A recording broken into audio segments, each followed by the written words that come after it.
Hello friends, நான் தான் உங்கள் பைகா ஃபார்ம்ஸ் அண்ட் ஃபீட்ஸ். இன்றைக்கி நம்ம விளாக்கில் என்ன பார்க்க போகிறோம்னாக்கா, அந்த 13 days பிஃபோர் நம்ம எடுத்திருந்த சிக்ஸ் இருக்குல்ல, பாட்டிலேருந்து க்ளீன் பண்ணி எடுத்துகிட்டு ட்ரேயில் மாற்றி வச்சோம். அந்த சிக்கோட அப்டேட் தான். இந்த சிக்கு எல்லாம் வளர்ந்துட்டாங்க, வளர்ந்து இப்போ தானாக ஃபீடு எடுக்க ஆரம்பிச்சிட்டாங்க. ஆனால் அந்த வீக்கான ஒரு சிக்கு, லாஸ்ட்டு சிக்கு இருக்குங்கல்ல, அது மட்டும் இன்னும் கொஞ்சம் வீக்காக தான் இருக்குது. ஏன்னாக்கா அதுக்கு ஃபீடு சப்போர்ட்டு இன்னும் ஃபுல்லாக கிடைக்கல பேரண்ட்ஸ்லேருந்து. அதனால் இப்போ என்ன பண்ண போகிறோம்னாக்க, இந்த மற்ற 2 சிக்ஸ் இருக்குல்ல, க்ரோனான சிக்ஸு, அது ஃபீடு எடுக்க ஆரம்பித்ததால் அது ரெண்டையும் இப்போ பேரண்ட்ஸ்லேருந்து செப்பரேட் பண்ண போகிறோம். செப்பரேட் பண்ணி தனியாக வச்சுட்டு இப்போ ஃபுல்லாக இதுக்கு ஃபீடு கொடுக்குற மாதிரி பண்ண போகிறோம்.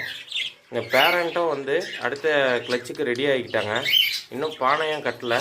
இந்த சிக்கு ஹெல்த்தி ஆனோன்னே அந்த பானையை கட்டிட்டு அடுத்த ப்ரீடிங்க்கு செட்டப் பண்ணிட வேண்டியது தான். இது அப்டேட்டை அடுத்ததாக பார்ப்போம் ஃப்ரெண்ட்ஸ்.